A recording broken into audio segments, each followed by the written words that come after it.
having a coughing fit, always for me, yeah. And need to cough again, but you don't want to get attention and you don't want to get quarantined and sent to prison for coughing a little bit. That would always happen to me in the middle of class. In school, legit, I always had a cough. Or I had to clear my throat, like, and then I had to keep doing it, but then I felt like people were getting really annoyed with me, even though no one said anything most of the time. So this would be me not breathing, and then I just pass out. And they're like, Sarah, you could have just cleared your throat one more time. Like, no, I needed to do it a million more times. You don't understand. When your teammate dies in Fortnite, but you low-key let it happen because he has all the good loot. That is not cool. You don't let your teammate down. Unless they have the really good stuff, I guess. Because then that's a win-win for you. He looks so evil. I don't want Patrick on my team anymore. I don't even play Fortnite. You guys saw me play it that one time. I sucked at it. I was targeted immediately. Yo, I get so upset when my boyfriend doesn't want to hang out with me literally 24/7. I'm just like, that's cool. That's fine. You don't love me anymore. If you want to break up, just say it. Like, girl, we've been hanging out for like 4 days straight. You need clothes from your apartment, don't you? Like, no, that's why I have your clothes. I'm very clingy and I'm not ashamed to say it. I need attention constantly, okay? That's what you signed up for, buddy. When Trump plays Fortnite for the first time and sees that you can build walls, oh, he real excited. This is his favorite game now. I'm gonna build the biggest wall ever, guys. No, you ain't. Someone's gonna kill him immediately. Realistic version of SpongeBob looks so freaking creepy. Yeah, who drew this? Dude, I never realized that Sandy Cheeks wore a spacesuit. Where did she get it? Why is it in the ocean? And why does a squirrel even live at the bottom of the ocean? That doesn't make sense. None of it does. That show is not meant for adults. Why do I watch it still? I need some real shows. I think Squidward is the creepiest. Comment below. Oh, that's kind of cute. This is when your social battery runs out and you're in the middle of a dinner or a party and you're just sitting down and then you just go empty like, I don't want to be here anymore. I don't like any of you people. Like, stop talking to me. You don't even have the energy to put on a fake smile. It sucks. I can hang out with people for like an hour tops and then I just want to go home and drink boba and play Animal Crossing. When your homie wants to hang out with his girl instead of the boys. Here's your simp sauce, buddy. We lost him, guys. You know what? I love a simp. To an extent. You don't want them super simpy. Like me, clingy, I don't want that in a guy. It's okay for me, but not the guy. That looks like some good barbecue sauce.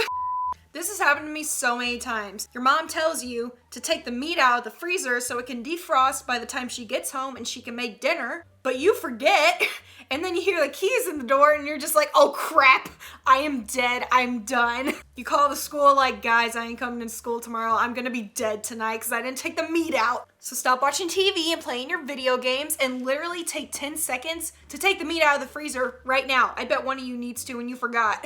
Okay, kids, stop coming up to adults and saying, you got games on your phone? Can I play? No, because then you get your snot and your spit and your corona all over my phone. Literally, every kid is just like, achoo. Where's the Angry Birds? Like, it's somewhere in the middle of all that snot you just got in my speaker. This also reminds me of my dog growing up. Whenever they beg for food, they're just like, can I have some?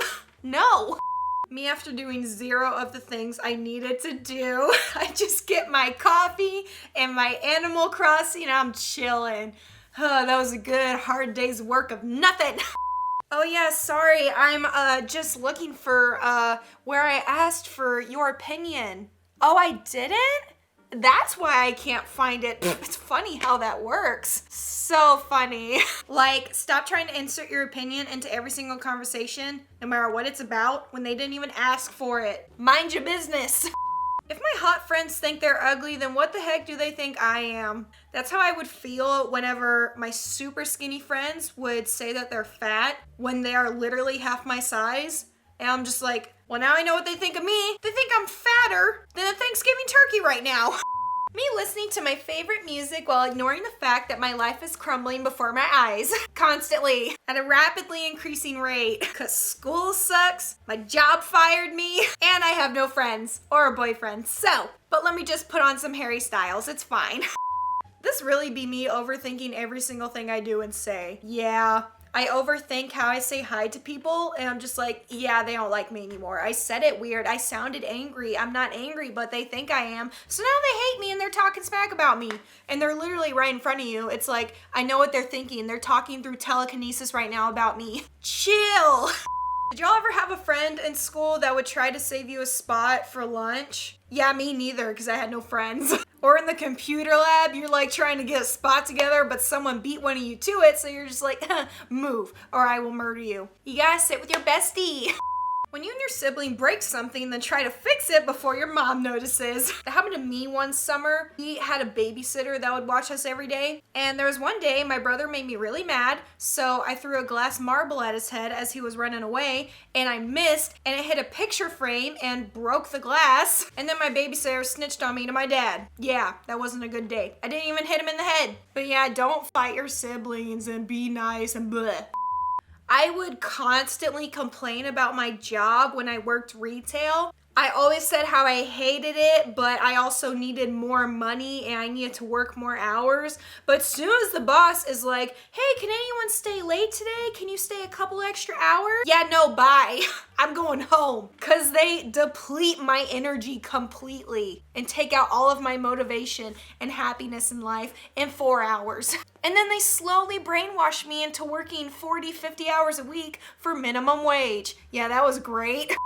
Okay, sometimes when you're upset, you gotta be extra dramatic. You by yourself, okay? You just gotta cry it out, be extra petty, take your sadness up to level 1000, just for a minute. And then you feel better because you're exhausted from crying. He is literally like a squeegee right now, just squeezing out all the tears from his body. That face is not it. It's not pretty. When you discover new music and your entire life has purpose again. I love when that happens. I love when I discover new music, but then I overplay it. I literally listen to it constantly for like a week straight until it gets old and I have to go back to my old music. It's very annoying. I don't know why I do it. It's like when I discover a new show and I have to binge all of it in less than 3 days. And then I have nothing to watch again. When the teacher picks groups and you get the people who don't know what they're doing, which is everybody. Why are his eyes crossed? I got stuck in that group constantly and I was always the one that ended up doing all the work and then crossing everyone's names off of the finished product and then letting all of them get zeros. And everyone hated me for it, but it's like, do your own work for once. My mom, you guys are up early, good for you. Me and the boys who pulled an all-nighter. Like, girl, we're not even going to bed yet. What are you talking about? That happened to me once when I went to visit home. I'm on a totally different sleep schedule now than what I used to be growing up. And my parents are like, oh, you're up early. It's like 7 a.m. I thought you would be sleeping longer. Girl, I'm just now going to bed. I was getting my 7 a.m. late night dinner and I was about to go to bed. Yo, you going to sleep, you super comfy, but then you gotta try to figure out which end of the blanket is the long end. Like you're just turning it, but for some reason, you just can't find it. Like there's only so many ways you can try, but it takes forever and you have to rotate it like 10 times. I'm one of those people that can't just fall asleep. I have to change my position literally 20 times before I can just knock out. Honestly, it's probably all that tossing and turning that gets me tired enough to actually fall asleep because it's a workout. Real friends don't get offended when you insult them. Yeah, they do. They smile and call you something even more offensive. They gotta keep topping each other. It's a good feeling. It's like we both know we can't really insult each other. We just sound mean. Being passive aggressive is how we thrive. It's how we work through our trauma. We just joke about it. But a really good friend won't say anything that is actually gonna hurt your feelings. Like they'll get pretty close, they'll edge towards that line, but they'll never cross it. If they do, like they're actually trying to personally attack you and make you feel like a terrible person, then they're not your friend. They're trying to compete with you. But yeah, anyways, that's it. Click the screen, watch another video, and subscribe, and I'll see you later.